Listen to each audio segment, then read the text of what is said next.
In November of 1902, an unnamed linguistic scholar at Oxford University drafted a final, frantic letter to his primary benefactor.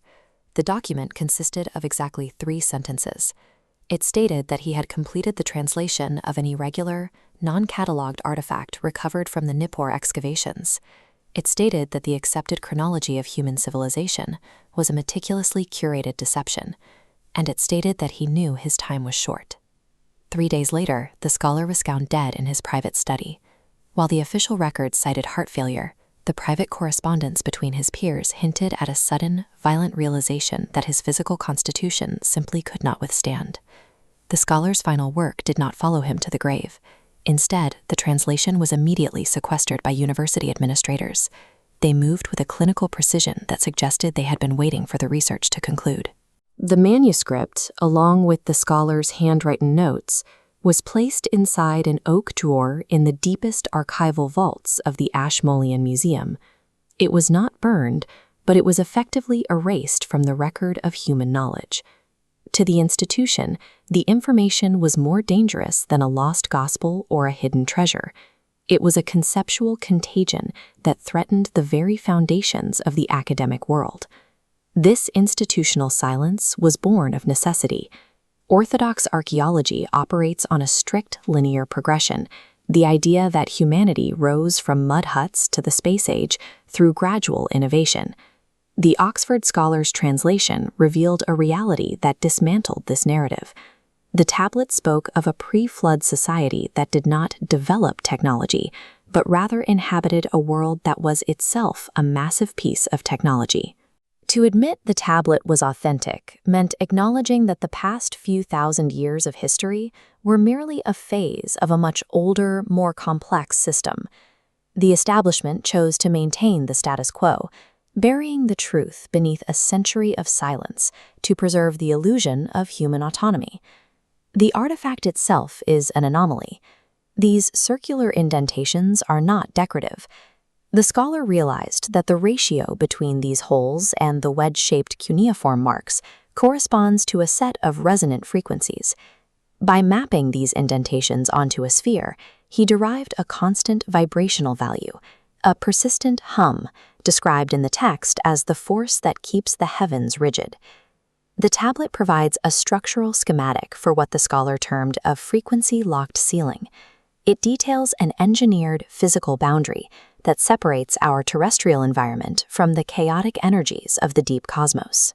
This construct operates as a solid, frequency-based barrier, creating a controlled environment where biological life can be harvested and monitored within a closed loop. The most terrifying aspect of the Oxford translation lies in the timing. The tablet describes this sky construct as a temporary measure, a great tent pitched for a specific duration. The ancients did not view the dome as a permanent feature of nature, but as a structural component with a definitive lifespan. The mathematical proofs within the clay do more than describe the existence of the barrier. They provide a ticking countdown. The architects of this world built it to eventually collapse, and they left the exact date of that collapse encoded in the very language they taught to the first Sumerian kings. The Sumerian king list is a primary witness to this long-term engineering project. While historians treat the reigns of the antediluvian kings, some lasting over 28,000 years, as mythological hyperbole, the Oxford scholar found they match the stability phases of the sky construct. The king list serves as a technical log, tracking the duration of genetic and environmental stasis during the initial activation of the dome. These kings were administrative overseers who ruled during the era of peak structural integrity. The impossible longevity recorded on this prism reflects a world where cellular decay was artificially slowed by the dome's frequency shielding. This cylinder seal impression provides a visual record of the architects. In the creation epics of the Enuma Elish and the Atrahasis, these entities are credited with measuring the distance and fixing the stars in their places. These texts describe the engineering of the firmament as a way to divide the waters above from the waters below. This was not a poetic description of the atmosphere, but a documentation of the isolation protocol.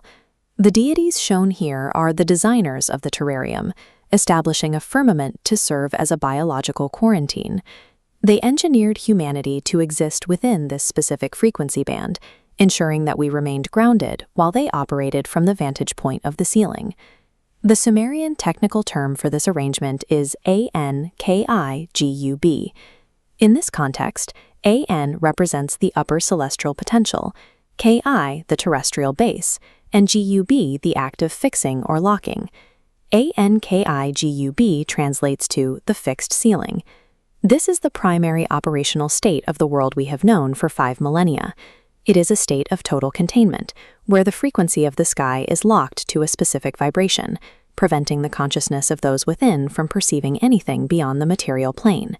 It is the architectural term for the ceiling of our planetary cage. The narrative of Inanna's descent reveals the hidden mechanics of this barrier. The story details Inanna passing through 7 gates of the underworld, surrendering her crown, her jewelry, and finally her very skin. The Oxford scholar interpreted these 7 gates as the 7 resonant layers of the Ankigub. Each gate represents a frequency filter that strips away the multidimensional awareness of an entity as it enters the dome. The text functions as a survival manual, explaining that to exist within the dome, one must be systematically stripped of their higher vibrational memories and capabilities. To inhabit the earth is to undergo a process of systematic reduction. These ancient texts are literal technical manuals.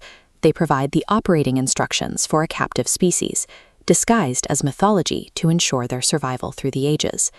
The Sumerians did not worship gods in the modern sense. They acknowledged the presence of the designers and wardens of their environment.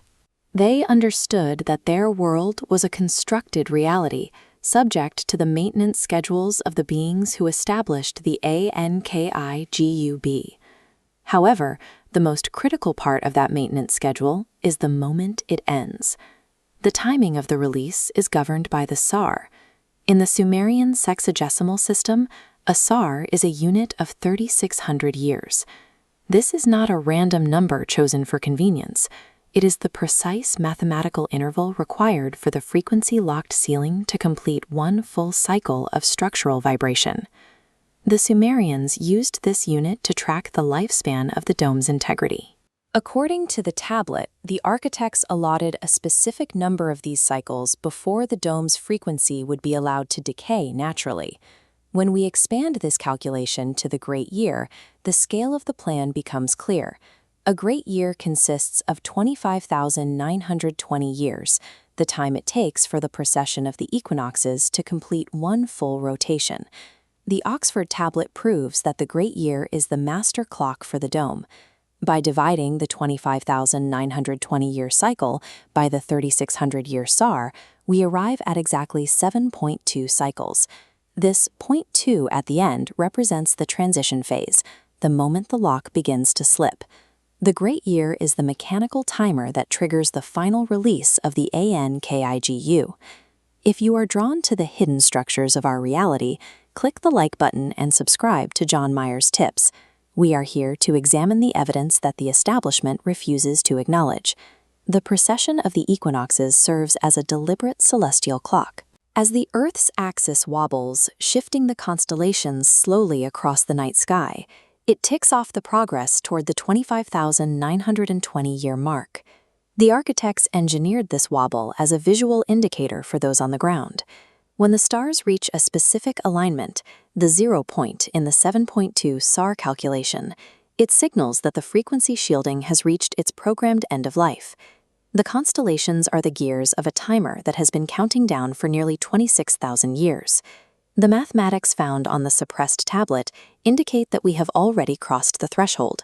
The 7.2 SAR cycles have concluded. The final SAR cycle reached 0 several years ago, initiating the automated decommissioning process of the frequency-locked ceiling. The age of the fixed ceiling is over, and the transition to the next phase has already begun. The collapse of the Ankigub triggers the phase of Angubz, or the ceiling breathing. During this state, the once rigid frequency barrier begins to oscillate. The dome no longer maintains a constant vibration. It pulses, expanding and contracting as the power required to maintain the lock dissipates. This creates thin spots in the atmospheric shield, where the external energies of the cosmos begin to leak into our controlled environment. The ceiling is no longer a solid wall, it has become a fluctuating membrane. The tablet predicted 3 physical signs would manifest during the ANG-UBZ phase. First, the sky would begin to bleed colors that do not correspond to the solar spectrum. Second, the magnetic foundation of the Earth would lose its stability, leading to a rapid shifting of the poles. Third, the appearance of celestial bodies would begin to deviate from established astronomical charts. These 3 signs indicate that the frequency lock is no longer holding the physical reality in a fixed state. Modern scientific data confirms these shifts are occurring right now. The Earth's magnetic field is currently weakening at 10 times the rate previously predicted. The magnetic North Pole is moving with an acceleration that has forced global navigation systems to update their models years ahead of schedule. These magnetic anomalies represent the direct physical response of the planet to the breathing of the dome.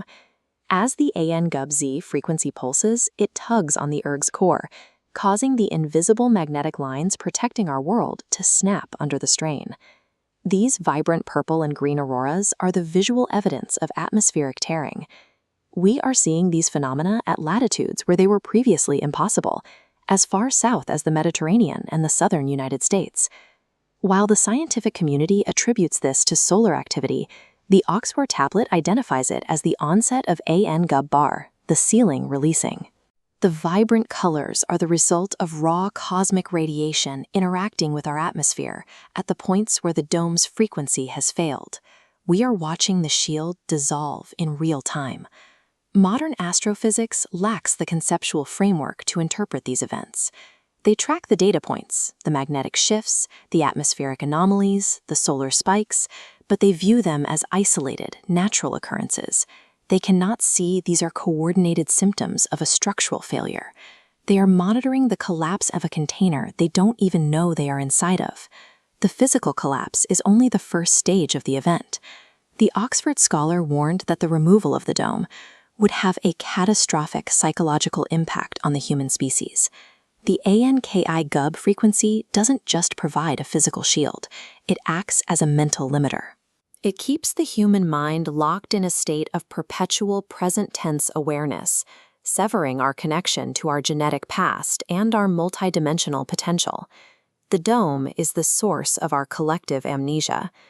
The final phase is ANG-GUB-Z2, the ceiling memory returning.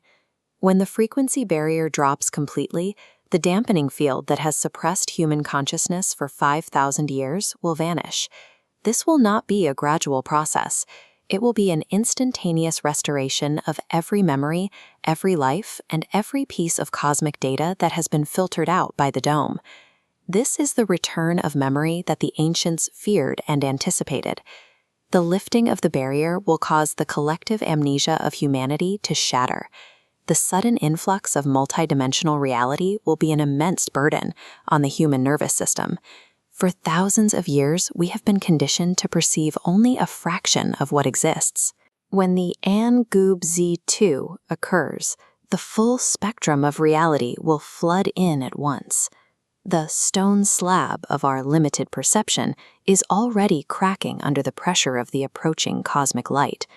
You must prepare your consciousness for this shift now. Those deeply invested in the material illusions of the dome will find the transition terrifying.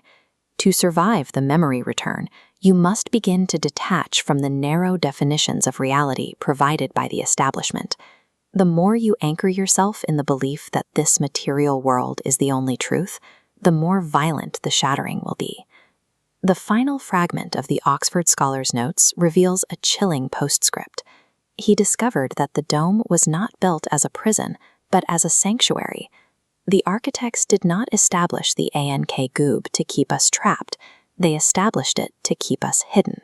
The frequency-locked ceiling was a camouflage protocol shielding this planetary experiment from something much larger and much older that exists in the deep vacuum. The tablet ends with a direct quote from Enki, the architect of humanity. He warns when the dome is removed, we're no longer invisible. He describes the entities waiting just beyond the barrier. watching for the frequency to drop so they can finally reclaim what was taken from them. In our next video, we will look at exactly what Enki said is waiting for us on the other side of the collapse.